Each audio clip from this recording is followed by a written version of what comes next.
everyone. Welcome to the monthly member webinar for the month of March. We are kicking off the month in style. And the webinar that we've been getting so many questions from members asking about, they're either doing their first marathon or they're joining a recreational sports league like soccer or basketball or tennis, or they're interested in doing triathlons. And everywhere from the recreational level to the amateur athlete, many boxers that are on the program are competing in the Golden Gloves, just one example, many college athletes, to professional tennis players, professional football players, professional basketball players. So regardless of the level of athlete or the commitment you have to your sport, and you may not be even in a sport right now, but this might be something that a year from now, 2 years from now, when you're engaged in it, you'll have the tools of what you need to do. This webinar is designed for you. I've been an athlete my entire life, and I've shared this on multiple webinars in the past that as a collegiate soccer player and moving up through the ranks as a youth, I was continually frustrated with the lack of available information that could allow me to take my body to the next level. Because I was a goalkeeper, and I was, to me, a very good goalkeeper. I played Division I soccer, full scholarship, all of that. So I believe my skill set was strong, but there were always people better than me. Maybe my senior year in college, I was the top 10 of the goalkeepers in D1 college soccer. There were players that had better skill sets. But I believe that if I could be my very best, I could outwork almost anyone.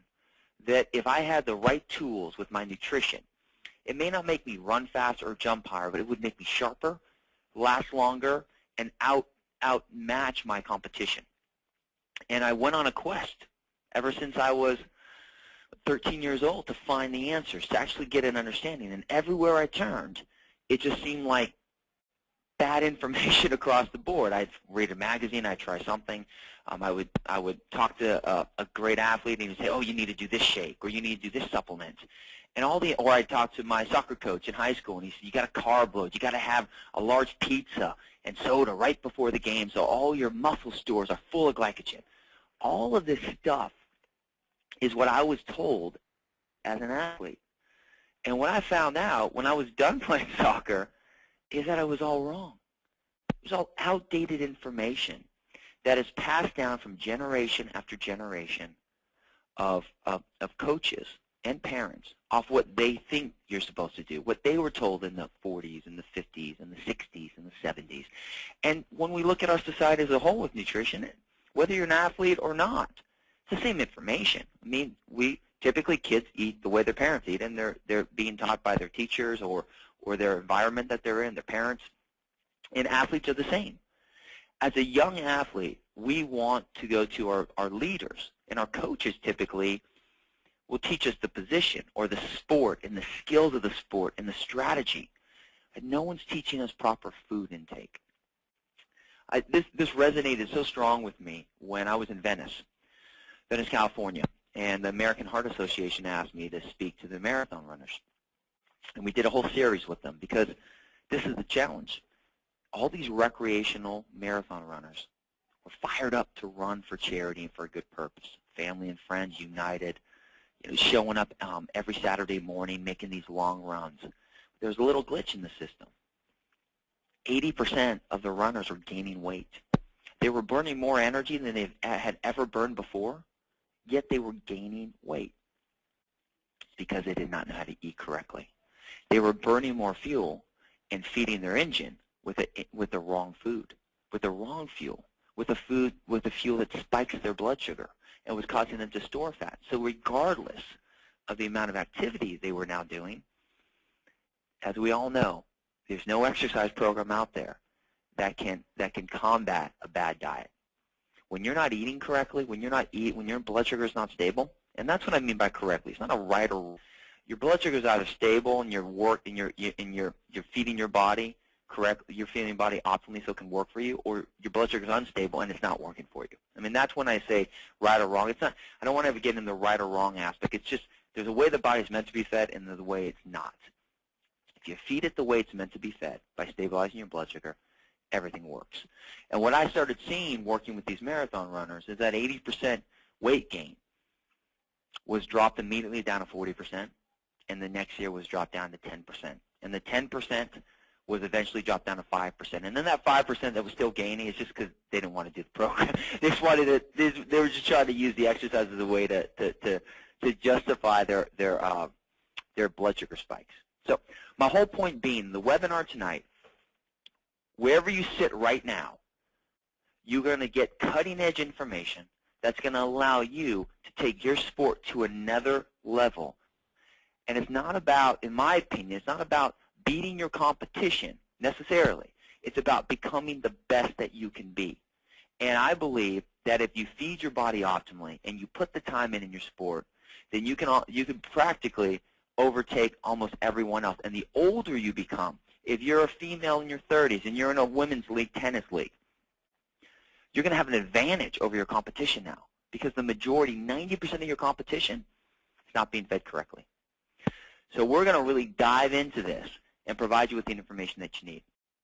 Okay, so we're looking at getting your competitive edge and really succeeding with your competitive edge. 6 strategies. The first thing is going to be to have a solid body confidence foundation, and I'm going to explain what that means. Never load carbohydrates. Eat correctly before, during, and after competition. Optimizing your sodium and potassium pump. Always dropping water safely, and avoiding the temptation of fat burners and diuretics. Okay, so these are going to be the 6 strategies. And if you can implement these 6 strategies, you will be taking you will be achieving the competitive edge and taking your performance to the next level. First, we look at your foundation. So everything that I'm going to look at, like strategies 2 through 6, are only really going to benefit you if you already have a foundation. Now, we've already talked about this: stabilizing your blood sugar, implementing the right components, being very clear on why you want, what's your reason and purpose for body confidence. Step 2, developing your body confidence plan, which is really your game plan of sleep, nutrition, water, stress, exercise, supplementation. And step 3, when the supplements are vitamins, minerals, and omegas. And step 3 is balancing your quadrant, of really finding a way how to take that plan, which is your health, and work it permanently into your world. Now, as an athlete, if you're a runner and you're putting X amount of time into your running, well, then you want to make sure that that's a permanent part of your world, where you actually have that plan and you consistently work it in. So I'm speaking to each of you knowing that you already have this, that you have your foundation, or you're in the process of developing your foundation. Because to really maximize your sport, you need a solid foundation to work from. Because strategy 2 through 6 is really enhancing upon that already solid foundation. If you don't do that, you'll be like the marathon runners for the Heart Association, where they just start exercising, they start their sport without any foundation to work from. Must have a foundation first. And then within that foundation, you look at your 6 main components: your sleep, which controls your energy; your nutrition, which controls your fuel; your exercise, which burns up that fuel; your supplements, which is your protection with the antioxidants that you get from your vitamins and the omegas, the essential fats that you get; your water, which is your fluid. Body's made up of 60 to 70% water, and stress is your X factor. Meaning that if you control these 5, typically your stress is going to be minimized, and you'll have an optimal stress management. Similar to the analogy I used earlier, where I didn't exercise for a week and a half, and Abby had to pull me aside and say, "What's going on?" Because I was just not. I didn't have an outlet. So many times when we look at when our stress is not in check, it's because one of those other components are out. So with your sport, based upon whether you're in season, out of season, the energy you're putting out, you might need to sleep more. For example, Eric Standridge is on the call, and Eric Standridge is a runner. And let's say Eric is running a marathon, or he's training for a marathon, and he has a 20-mile run in preparation for his marathon, or a 15-mile run. He might be putting out more energy. He will be putting out more energy that day, so he may need an extra hour of sleep. understanding your body and knowing what adjustments you need to make to your body confidence plan to make sure that you stay so that you're able to balance everything is key to your overall success. So before we move on, I just want to make sure we're hitting this home. Your foundation and your game plan. It's number one, and it's the most important, and then everything else is bonus upon that. Okay. Let's go on to strategy 2, never load carbohydrates. So this brings me back to and just think about this. How many of you have heard from a coach or from someone, it could even be a friend, that if you're getting ready for your sport and they say, you know, you got to have your big bowl of pasta the night before. You know, pizza and beer, excellent. It's going to give you all these carbohydrates, all this glucose, and it will store in your muscle. And the term of that is called glycogen. Glycogen, which is right here, is stored sugar. And your muscles will be full of all this fuel, and that fuel is going to allow you to just be able to have so much energy that you'll never crash. Okay, let's talk about that. First off, let's take that idea and expose it for the myth that it is. Number one, your body does not store glucose efficiently. When you have that big pizza meal or you have that big pasta meal, we all know on this webinar that your body will break that down to glucose. When glucose is the bloodstream, it's going to spike your blood sugar if there's too much quantity, because there's only so much your body can process at a moment. Spike your blood sugar, body over-releases insulin, and everything you just taken gets stored as fat. So your body does not store glucose efficiently, so that philosophy is not correct. So number one, you'll be storing some of that glucose, and you'll be storing some fat. So you're actually working against your goal. Because whether your goal is to gain weight, lose weight, whether you're goal type 1, which is lose weight, lose body fat, tone up, increase some lean body mass, or goal type 2, which is gain weight, increase strength, regardless of what goal type you are, no one wants to gain body fat. Just don't.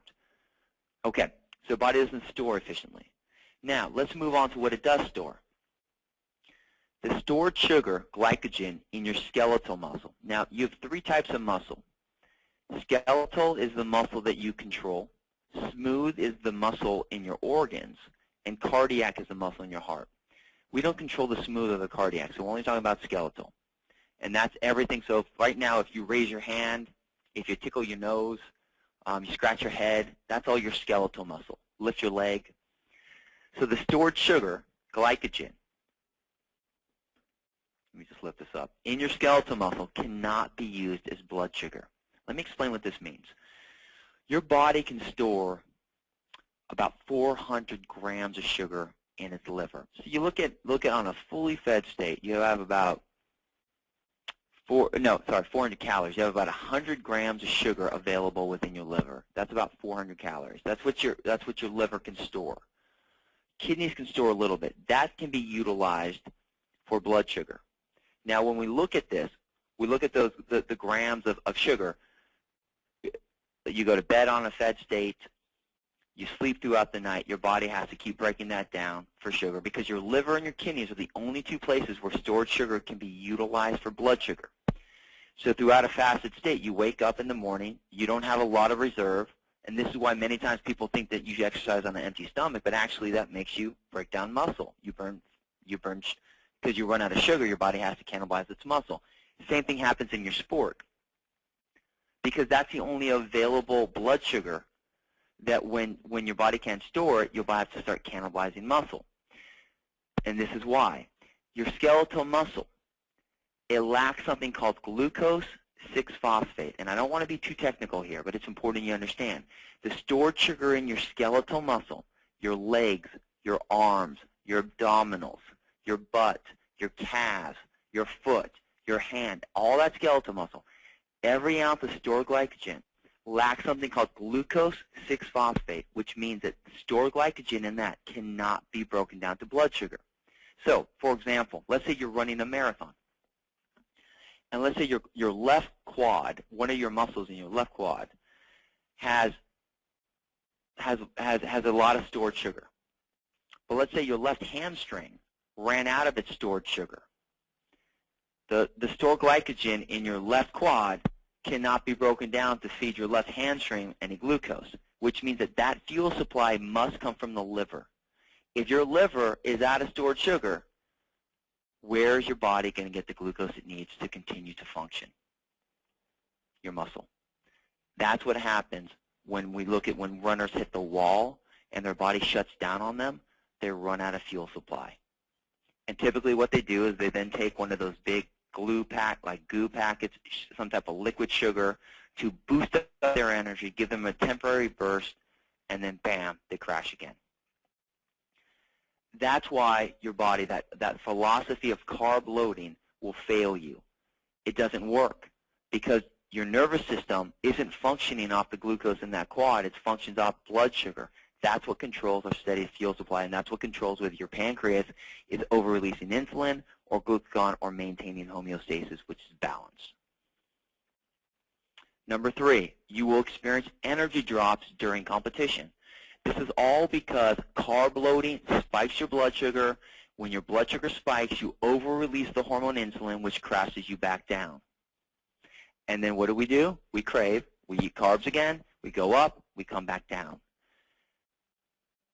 The key to understanding all of this is that when we look at never loading carbohydrates, it's physiologically not sound. And all you need to know is that that skeletal muscle glucose 6-phosphate and that your body is not a great store of sugar that can be utilized for blood sugar. So your body will have to cannibalize its muscle.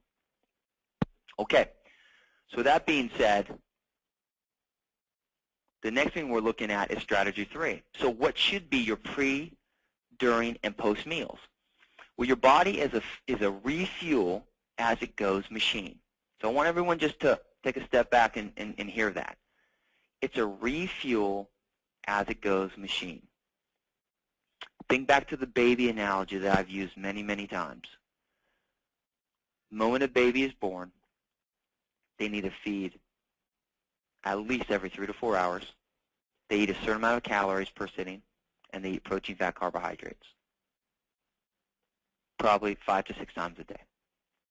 As they hit growth spurts, they might take in 7 to 8 meals a day. Anyone on this webinar who has kids knows when those growth spurts happen and they need to be fed at like 2 or 3 in the morning and they wake up in the middle of the night. Or they're only satisfied every 2 hours. Our bodies are the same whether you're a baby or you're an adult. All that is that the baby is growing so it needs more fuel. When you're in your sport, when you're running a marathon, you are burning more energy. Your body does not store energy well. The only thing your body stores well is fat.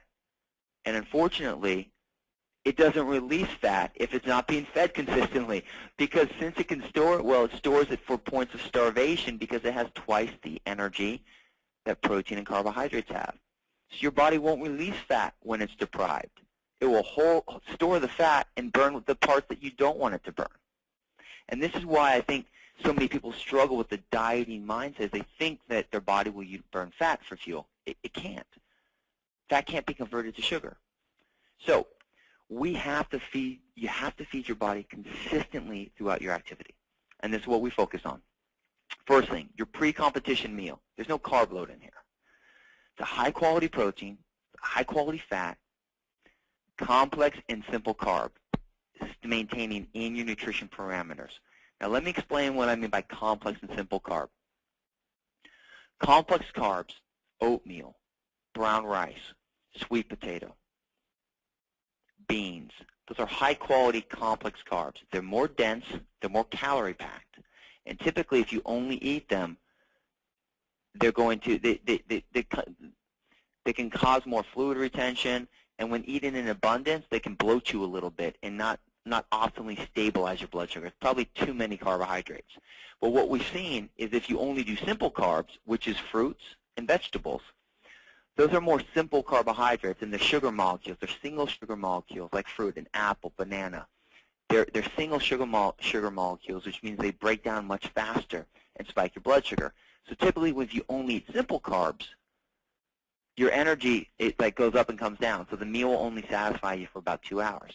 The combination we know that works is a high-quality protein in your parameters, a high-quality fat, and a little bit of a complex carbohydrate and a little bit of a simple. So, for example, if you're a female, you're taking in 300 calories per meal. Let's say your ratio is 35, or you're at a 40 protein, 25 fat, 35 carb, and you have about 22 to 26 grams of carbs.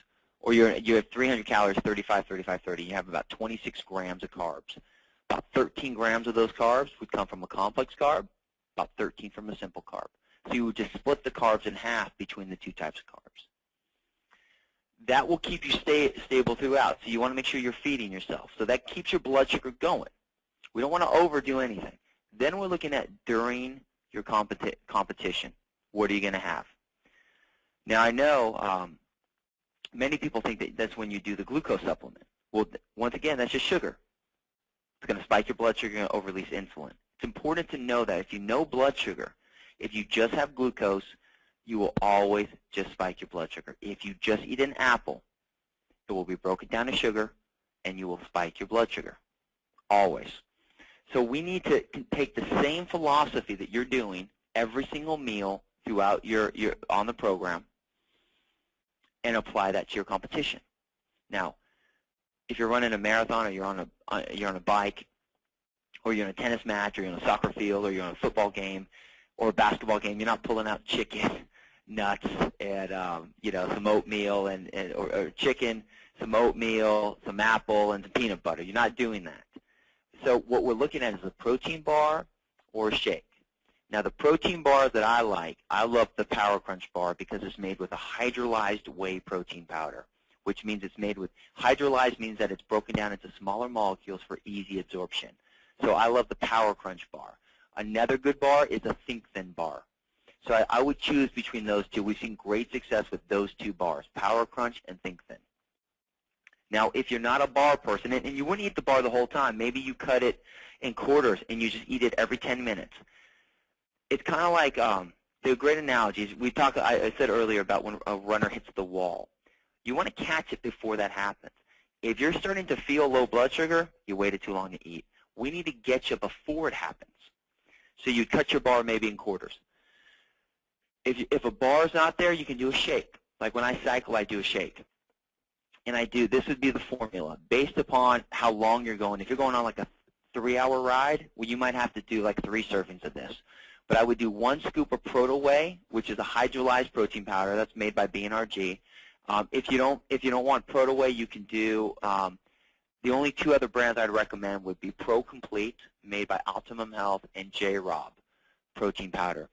The quality, you got to be careful with protein powder, especially with sports. You got to make sure you're getting the highest quality product, and it all comes down to whey. In the book, I write about what determines whey and how you can determine the best type of whey.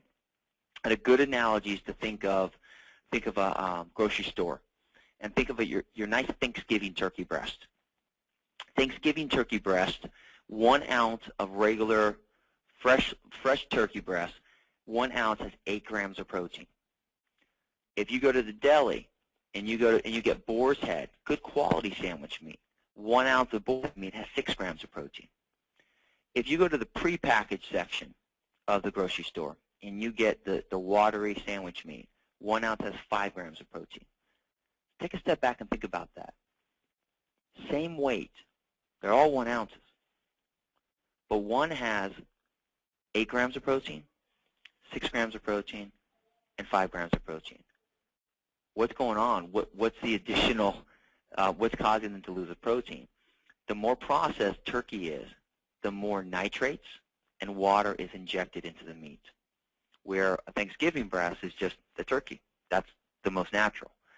That's when you're looking at quality of protein.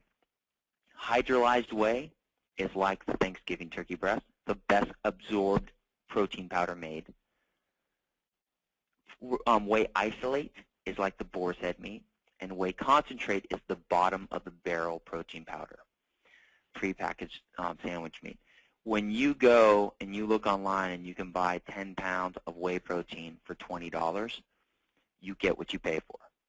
If you're going to use product. And once again, you don't have to. You can eat real food here, and you can eat real food in your day. I mean, bars and shakes are obviously not as high quality, but if you're gonna use product like bars and powders, make sure you're buying the best product. Make sure you're buying the highest quality product, because if you don't, it may affect, well, it will affect your blood sugar, and it will affect your absorption of that protein, and it will affect your performance.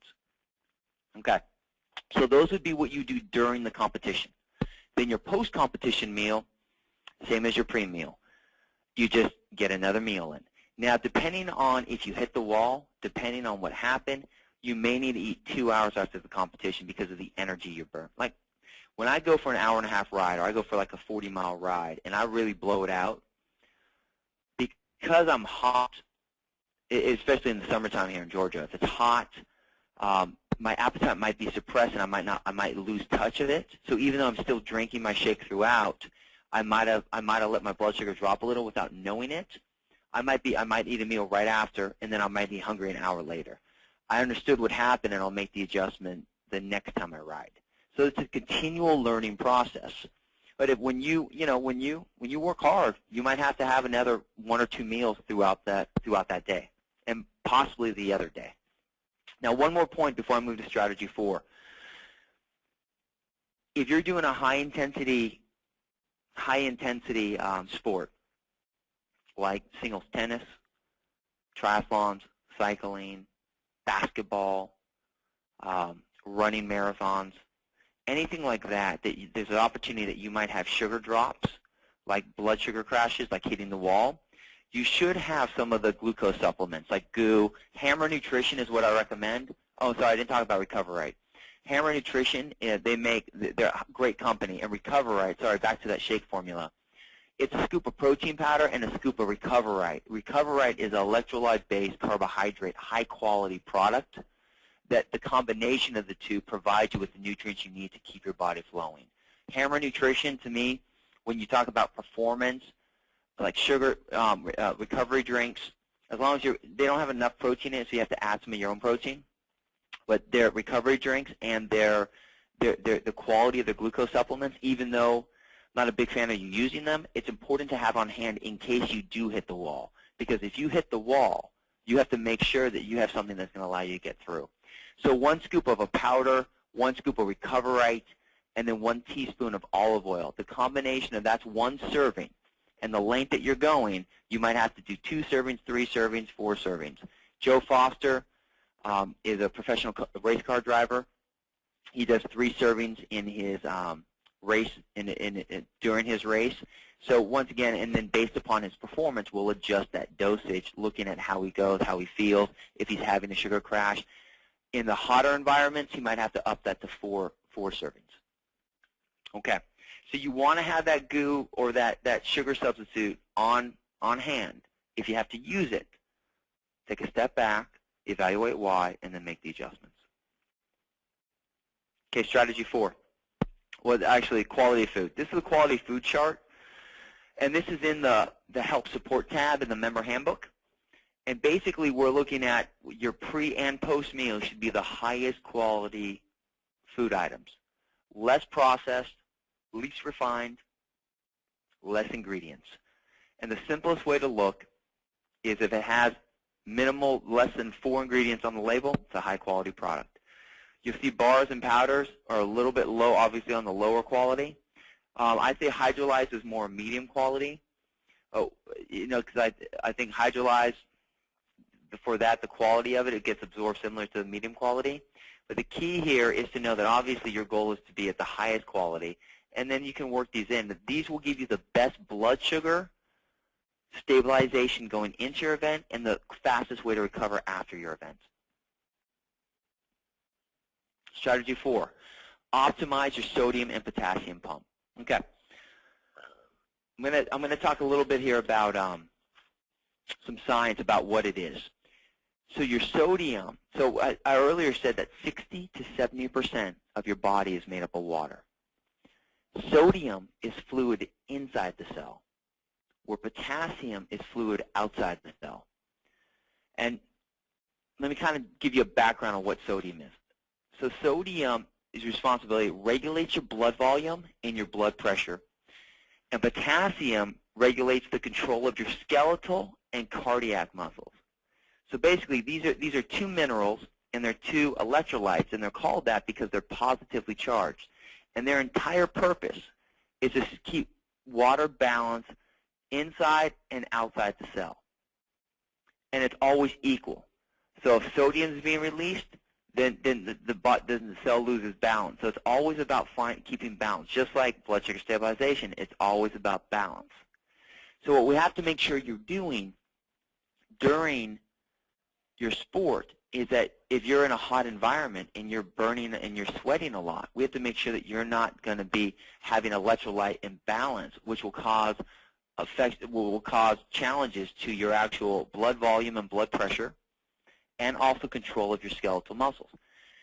Think back to a time where you were so hot and so fatigued that you felt like you just lost control of your muscle, if that's ever happened to you before, because you were severely dehydrated. That's what happens when you lose control of your sodium-potassium pump. And a lot of times when your body is in a state of dehydration, well, this is what happens. Your pituitary gland releases a hormone called antidiuretic hormone. And that forces your kidneys to absorb water from everywhere in your body and shuttle it to your blood to help with blood volume. So if the water's leaving every part of your body and going to your blood, what's it going to mean for the other parts of your body? They're not going to optimally function. So there's 3 adjustments that we need to make. Number 1 is you got to drink a lot of water. Females, at least 4 liters a day. If you're heavy in sports and you're in season, you might have to go 4 to 5 liters a day.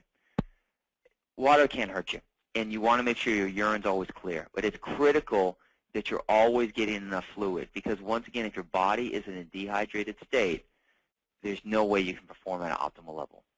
Males, at least 5 to 6 liters a day. So 4 liters is like a gallon of water. 5 to 6 liters is 6 liters would be a gallon and a half.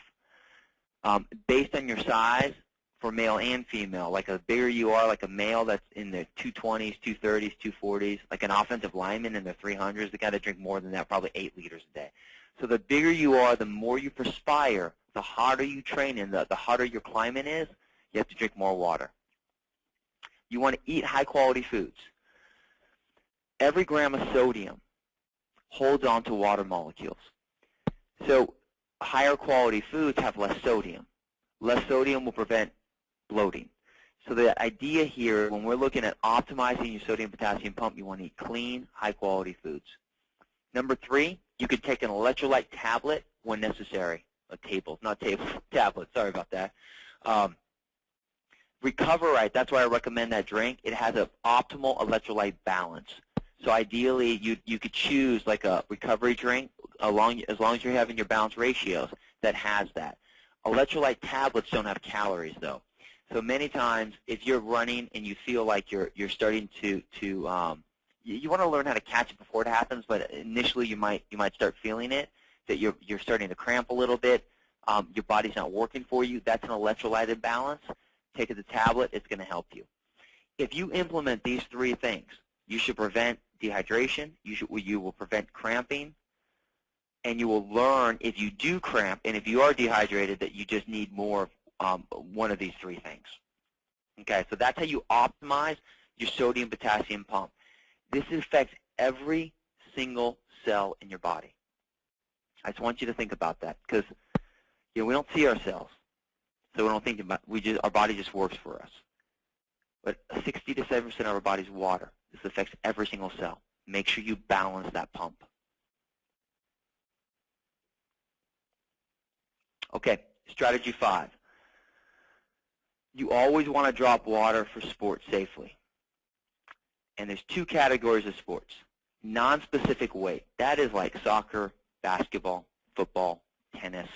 Your weight may matter, but your weight is not depending on whether you can compete or not, unless you're playing football like an offensive lineman and you have to make weight to start. But typically, these are non-specific weight sports. Then there's the specific weight sports, meaning boxing, wrestling, gymnastics, cycling, these particular sports where every pound matters. And unfortunately, There's a way to make weight the right way, and we're going to talk about it right now. I'm going to pull up a Word doc on this because it's too much information to put in. Hold on one sec.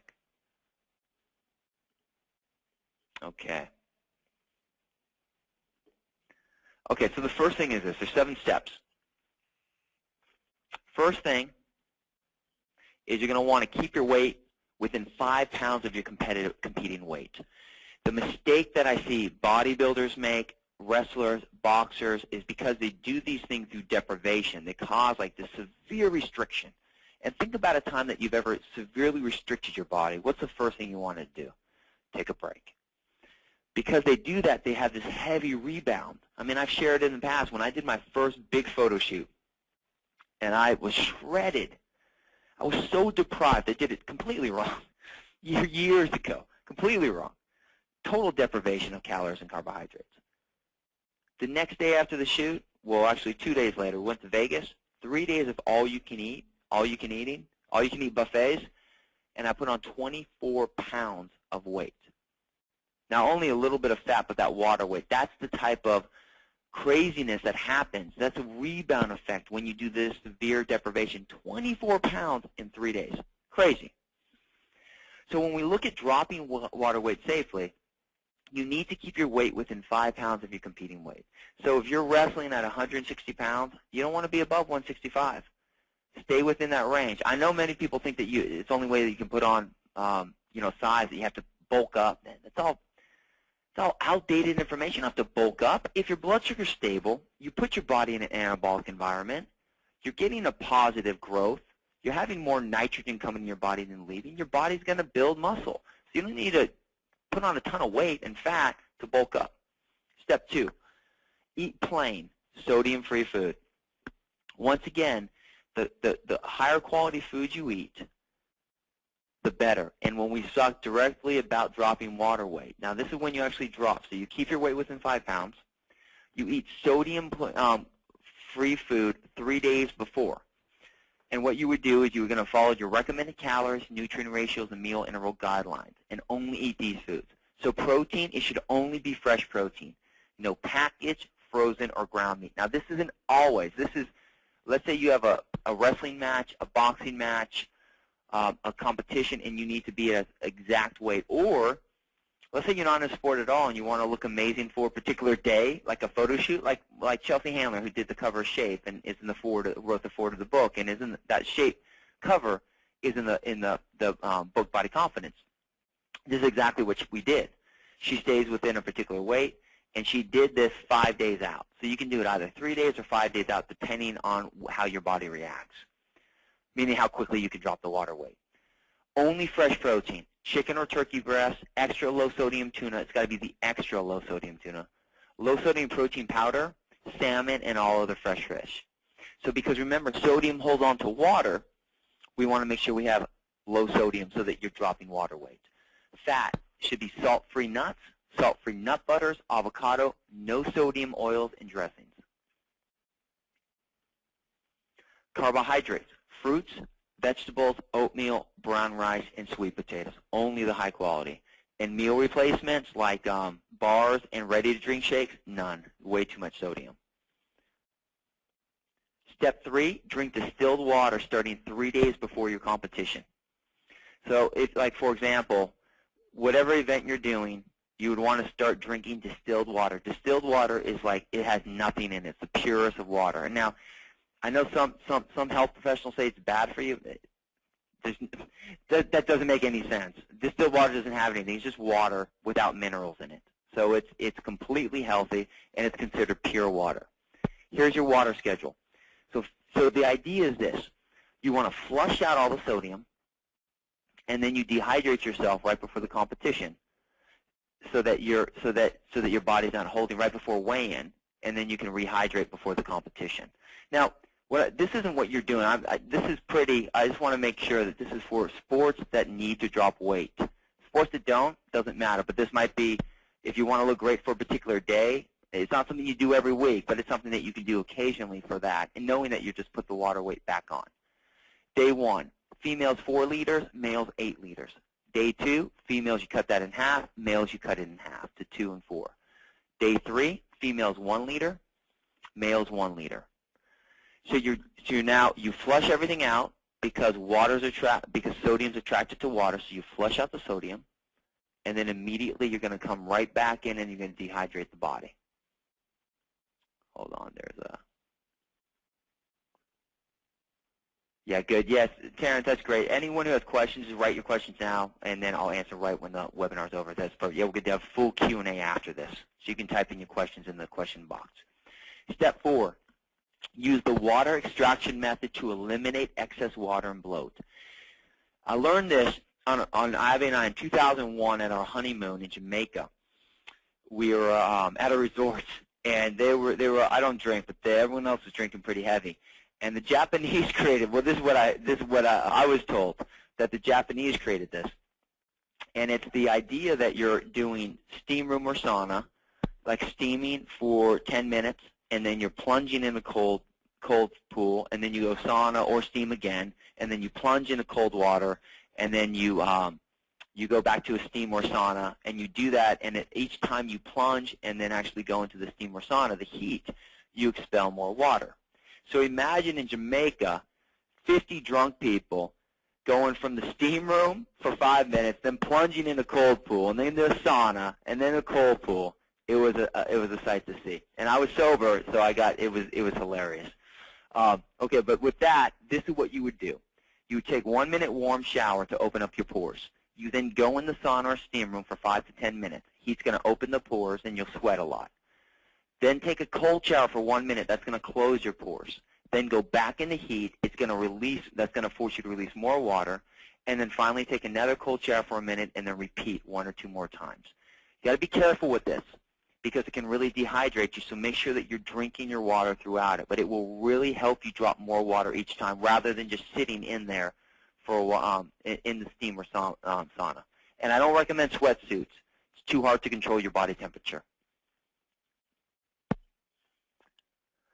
And then if you feel faint or dizzy, stop immediately. Step 5, you want to stop all strength training 3 days before your competition. When your muscles sore, it is damaged. That causes inflammation, and that makes you hold water.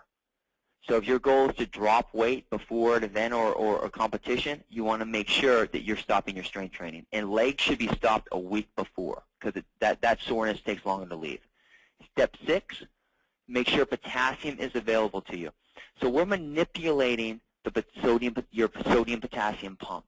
When you manipulate the sodium-potassium pump, you're in jeopardy of cramping.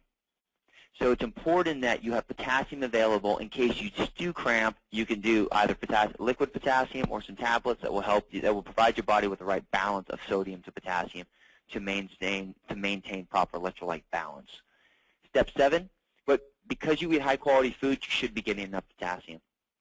Step 7, immediately get back on your normal program after the competition or event. So this is my point. This is used to drop weight because you need to make weight. You can do it cleanly, you can do it healthy, and you can optimally manage your weight without having to sacrifice or suffer. Even wrestlers that don't turn to bulimia, but they turn to starvation, or boxers turn to starvation, the quality of their sport suffers. Brad Pope and Travis Pope are 2 great trainers that are in the Forum Athletic Club here in Atlanta. And at the New Level Thinking event on January 15th, both came up to me and said, you know, we're talking about mastering your meals.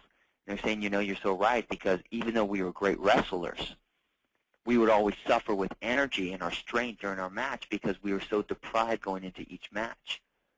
See, because even if you're not doing unhealthy things in the sense of, you know, eating disorder or eating challenges, if you're starving yourself and restricting yourself to make weight, that's going to affect your performance. And even if you eat a meal right before, it's still, your body takes a while to get back within balance. This allows you to make your weight, optimize your performance, and prevent rebounds. Okay, let's move on to the last strategy. Strategy 6. Avoid fat burners and diuretics. So fat burners work like caffeine. I mean, stimulants are stimulants, whether it's coffee, whether it's ephedrine, whether it's cocaine, whether it's speed. You know, when we talk about drugs, obviously we're not this webinar is not about cocaine or speed, but the reality is they all work similar in the sense that they cause your adrenal gland to release the hormone adrenaline and cortisol to speed up your metabolism. This is why when you have caffeine, many times your appetite's suppressed because your body, your metabolism's humming. Unfortunately, that coffee doesn't provide you any calories, so once that rush, what goes up must come down. Once your body restabilizes itself and you have an energy crash, you're starving. So fat burners work the same way. They cause your adrenal glands to release the hormone adrenaline and cortisol. This is why fen-phen did drop weight for so many people until it realized that it causes heart attacks and permanent heart damage. But it's the same thing. All these medicated stimulants, any prescription medication, weight loss program, what many doctors' offices use is they're giving these types of stimulants that suppress your appetite, make you not have cravings by forcing your adrenal gland to over-release adrenaline. Fat burners do the same thing. Unfortunately, with fat burners, even though they do work, your adrenal gland becomes reliant on it. And your body then expects it, and it's waiting for it to stimulate it. And in addition, you'll have negative energy crashes. Think of a time when you drank too much coffee throughout a day or throughout multiple days. Eventually, even though the coffee would give you that rush, you would quickly have a crash. That's what fat burners do. They cause greater energy deficits, and they cause hormonal imbalances. Avoid them. You don't need them. You're better off without them. Coffee in moderation is fine, but fat burners are stronger than coffee, stronger than just straight caffeine. Diuretics are supplements that force your body to release water. At all costs, I avoid diuretics. You know, occasionally if there's a natural herb, there's natural herbs out there, and if we're getting ready for an event or like a photo shoot, you could take a diuretic, but overall, I would just avoid using them for the simple fact that they're uncontrollable. They force your body to release water, and you have a greater opportunity to have an imbalance of your electrolytes, which can then trigger negative side effects, as we talked about, cramping, losing water in tissue that you need it in, and really not optimally performing.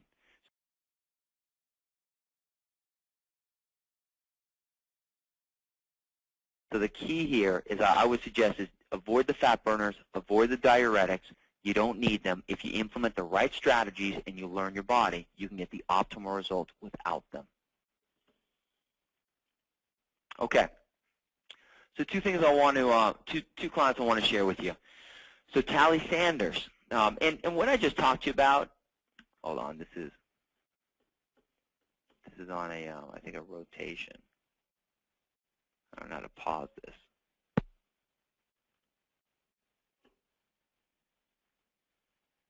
I took this from our, okay, so Tally's right there.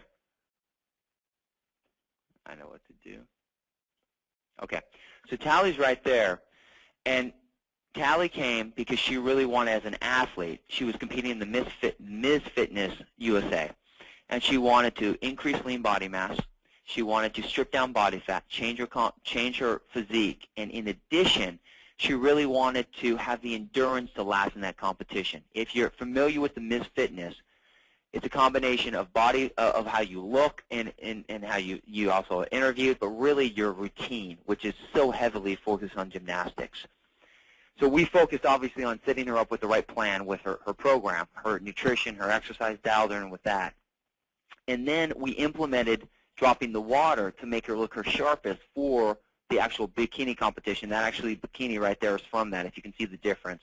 So really got her looking crisp for it.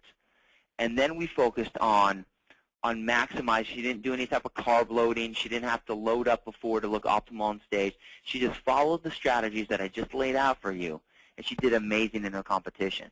She did the best that she could be. It was her first Miss Fitness, and she looked the crispest that she had ever looked. And that's the testament when you really understand how to do it optimally. Now, the cool thing is this. After that competition, right back on plan. No rebound. put on a couple pounds of water weight, but just kept moving forward. That's the key. You take control of everything. You take control of your health. Now, if we go to Brendan Zaki here, hold on.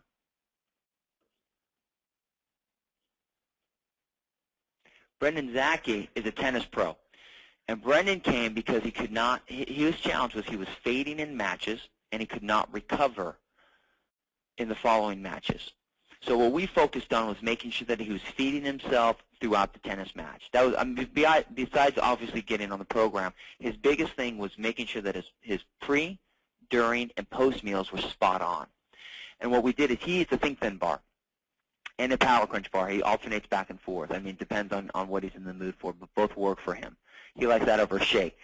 And he started having, he switched his pre-meal to make sure it's highest quality, gave him the energy he wanted. He used to carb load, which is why you can see his before right there. Used to carb load, stopped that, made sure that he started stabilizing. Then he would do, on every odd set, because in tennis you rest on the first game, the third game, on all the odds, he would have a piece of a protein bar.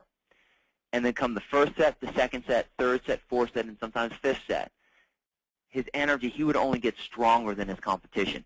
So when I first met Brendan, his biggest thing is he was faded matches. By the time we were finished, and he understood what to do, that was his strongest asset, that he could outlast his competition. And the other thing, because he really was stabilizing his blood sugar before, during, and after, and every other day, he was able to recover much faster than he ever had for matches. My point is this. Both Tally and Brendan, stabilizing their blood sugar and really creating some type of and creating a foundation and understanding these 5 additional strategies or the full 6 strategies, it didn't make them, it didn't take their skill set to another level. It just allowed them to be their very best at their skill set. It allowed Brendan not to fade come that third set, because think about it as an athlete. When you're tired, you begin to suffer. Your skills begin to diminish. But if we can prevent that, if you can prevent that, by providing your body with the right fuel, you will stay sharp, you will stay quick, and you will be your best. So that is our webinar for this evening. And as an athlete, that I've been my whole life, I must say that the greatest joy that I have now is to watch my son Hunter play sports and to be able to educate him on things that I struggled with my entire life, and to coach his soccer team and to see these 4-year-olds, now 6-year-olds, and in these past 2 years to educate their parents on how to feed their kids. See, this is what it's all about. We have the opportunity, and we can really learn how to do this. So you as a member, if you're, as an athlete, help your fellow competitors, or if you're in a running club, help the fellow runners. If you know other parents, if your child's on a sporting team, help educate the kids and the parents. It doesn't have to be these old school thinkings don't have to be anymore. You can be your best, and I see it every single day. I see where I coach the Tiger Nation, and to watch all of these kids and look at their sharpness and their alertness by feeding their body optimally, it's everything. And I look at the high school kids that I've worked with and the college kids and the pros to see that. Once again, it's not going to take your skill set to another level in the sense of it's not going to jump or run much faster, but you're going to allow your body to be the best that it can be, and that's what it's all about. That's all you can ever ask for as an athlete, to have the endurance to be the very best that you can be. Okay, so that is our webinar for this evening.